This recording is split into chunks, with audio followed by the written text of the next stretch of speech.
तस्वीरें करनाल की हैं और मौका है आदि पत्रकार देवर्षि नारद जयंती का। देख सकते हैं निवर्तमान मेयर रेणुबाला गुप्ता को इस समय सम्मानित किया जा रहा है, क्योंकि अतिथि के तौर पर वो पहुंची हुई हैं। यहाँ पर जो भी अतिथि पहुंचे हैं उनका सम्मान यहाँ पर किया जा रहा है। आपको बता दें कि पंचायत भवन के सभागार में ये कार्यक्रम किया गया और कार्यक्रम विश्व संवाद केंद्र की तरफ से आयोजित किया गया। नारद स्मृति के रूप में आयोजित इस कार्यक्रम में विभिन्न वक्ताओं ने नारद के व्यक्तित्व और कृतित्व पर प्रकाश डाला। साथ ही हजारों वर्ष पूर्व नारद जी के द्वारा किए गए कार्यों को आज की पत्रकारिता से जोड़ा गया। इस दौरान वर्तमान समय में पत्रकारिता की उपयोगिता के बारे में वक्ताओं ने अपने विचारों को व्यक्त किया। कार्यक्रम में पिछले दिनों हुई रामोत्सव प्रतियोगिता में उत्कृष्ट रिपोर्टिंग करने वाले पत्रकार साथियों को सम्मानित भी किया गया।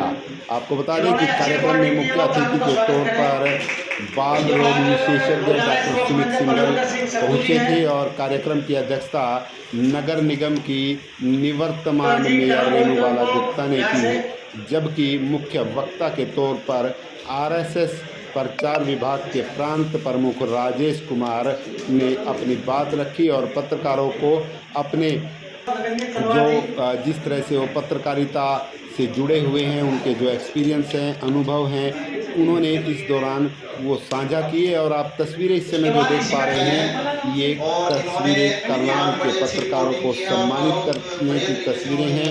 इससे पहले दीप प्रज्वलित किया गया और देव व मृत्यु लोक में घूमकर सूचनाओं का आदान प्रदान करने वाले देवर्षि नारद के बारे में भी यहाँ पर बताया गया। देख सकते हैं तस्वीरें। मैंने 2020 में ही मास्टर डिग्री जो है पत्रकारिता में कुरुक्षेत्र विश्वविद्यालय से पास आउट।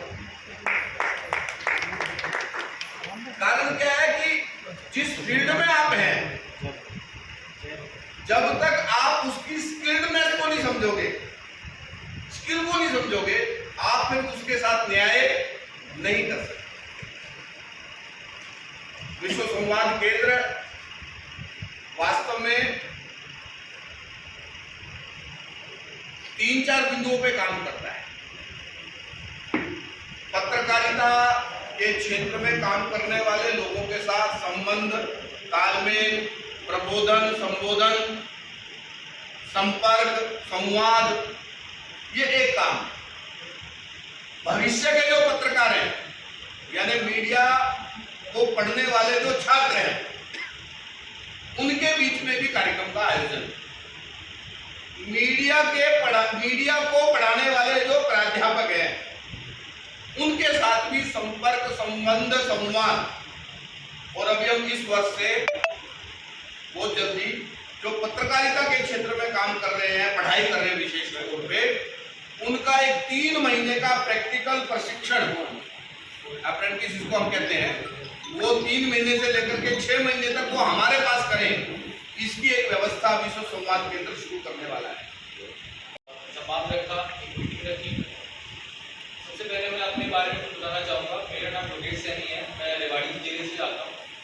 मैं आईएएस बैच से हूँ और फिलहाल करनाल में 1 साल डिस्ट्रिक्ट ट्रेनिंग पर हूँ।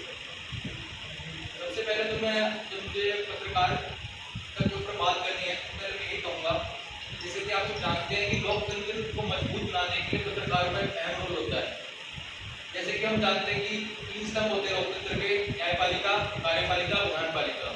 ऐसे ही चौथा स्तंभ होता है पत्रकार, चाहे वो मीडिया हो, चाहे वो न्यूज़पेपर के द्वारा अपना संदेश पहुँचाना हो, चाहे वो टेलीविजन के माध्यम से पहुँचाना हो। तो मैं ये कहता हूँ कि आप लोग का बहुत अहम रोल है लोकतंत्र को मजबूत बनाने के लिए। और एक बात और मैं कहना चाहूँगा कि पत्रकार का सिर्फ रोल ये नहीं है कि वो समाचार पहुँचाए लोगों तक, बल्कि समाज की सच्चाई, समाज जनसेवा, ये सब भी करें। क्योंकि हम देखते हैं कि आजकल हम ऐसे प्रशासन का जब हिस्सा है, सरकार के जो हिस्सा है, कई बार हम कुछ चीज़ें नहीं जान पाते जो कि जमीन पे हो रही है। पत्रकारों का यह रोल रहता है कि वो चीज़ों को हम तक पहुँचाए और लोगों की आवाज़ बनकर आए।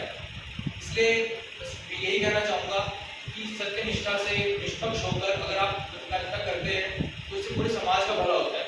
इससे सरकार, प्रशासन में जो लोग बैठे हैं, उनका भी भला होता है कि वो जान पाते हैं कि जमीनी हकीकत क्या है और उनमें अपना इम्प्रूवमेंट ला पाते हैं। आखिरी बात ये कहना चाहूँगा कि आज के दौर में सोशल मीडिया का काफ़ी इम्पोर्टेंट रोल हो चुका है। हर जगह हम देखते हैं कि सोशल मीडिया फैली हुई है, वहाँ पर एक दुविधा और आती है जब फेक न्यूज़ फैलती है। फेक न्यूज़ से क्या होता है कि जो आम जनता होती है वो भ्रमित हो जाती है और इससे लॉ एंड ऑर्डर की प्रॉब्लम भी हो सकती है और भी काफ़ी समस्या हो सकती है। तो सच्चा पत्रकार के होते आपका ये रोल रहना चाहिए कि आप फेक न्यूज़ को कम से कम दबाएं और जो सच्चाई है वो समाज को लेके आए। धन्यवाद। के चरणों में प्रणाम करते हुए आज मैं सभी को नारद जयंती की बहुत बहुत बधाई, बहुत बहुत शुभकामनाएं देते हैं।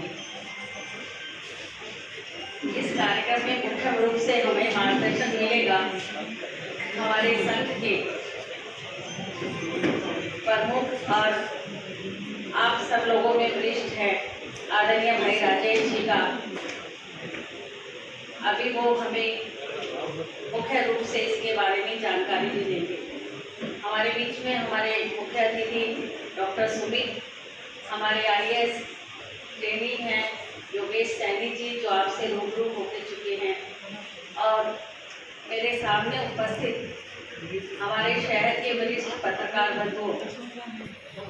आज ये उद्देश्य नारद जयंती मनाने का है और जिस तरह से मुझसे पूर्व भाई शैलेंद्र जैन जी ने भी कहा कि वाकई ही समाज में पत्रकार एक ऐसा अंग है जो समाज को दिशा देता है। पत्रकार बंधु समाज के बीच में, प्रशासन और सरकार के बीच में ऐसा संवाद है जो सामंजस्य बनाकर रखता है कि समाज किस गति से और किस दिशा में आगे जा रहा है। निश्चित तौर पे पत्रकार लोकतंत्र का चौथा स्तंभ और अपनी जिम्मेदारी पूरी करने के लिए अपनी जिम्मेदारी से काम करते हैं।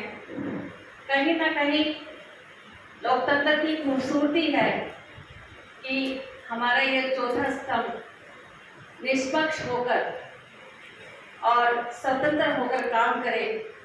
तो निश्चित तौर पे जो नारद जयंती मनाने का ये हमारा उपलक्ष्य हमारा सही साबित हो पाएगा, क्योंकि पत्रकार बंधुओं को मैं लगातार इनके संपर्क में रहते हैं। हम लोग समाज में कोई भी बात, कोई भी जागृति, आज समाज में इतनी जागृति है तो सब पत्रकार बंधुओं की देन है। पहले के समय में नारद जी का संदेश चाहे वो देवताओं को चाहे असुरों को पहुंचता था तो उससे वहाँ पर शांति की भावना, वहाँ पर युद्ध की भावना, यहाँ पर सम्मान की भावना स्थापित होती थी।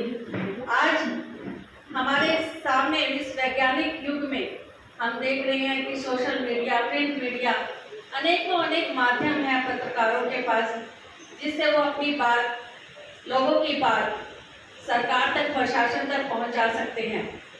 मनाई जाती है और राष्ट्रीय स्तर पर पहले मनाई जाती रही, और जो प्रचार भाग है उसकी सभी जिलों में, देश के सभी जिलों में उसके प्रकल्प है, उसकी शाखाएं हैं, वहाँ से कार्यक्रम चलते रहते हैं।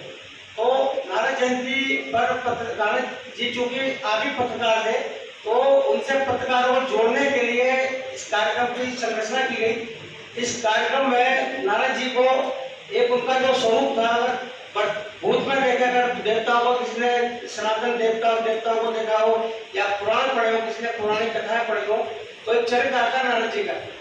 नारद जी ने पत्रकारिता के नए आयाम स्थापित किया। कहा जाए कि संवाद की सबसे बड़ी शुरुआत नारद जी ने की थी। यदि आपने देखा होगा देवताओं और दानवों में युद्ध होता था तो नारद जी सबके बीच में जाते थे। नारद जी देवताओं को संदेश लेके जाते थे, नारद जी असुरों का संदेश देवताओं को पास जाते थे। कभी भी वो उसमें ये होता था कि जो पत्रकार का होता है, जो दिखता है वही दिखाया जाता है। कभी भी संवाद को अपनी तरफ से अपडेट नहीं करते थे। जो संवाद होता था उसी संवाद को एज इट इज रूप में वो संबंधित पक्ष के साथ प्रस्तुत करते थे, प्रस्तुत करनी चाहिए। तो नारद जी में कई चीजें हैं और नारद जी को लेकर कई बातें कही जाती रही हैं, और आज का कार्यक्रम इसलिए हम लोगों ने यहाँ रखा हुआ है। और इस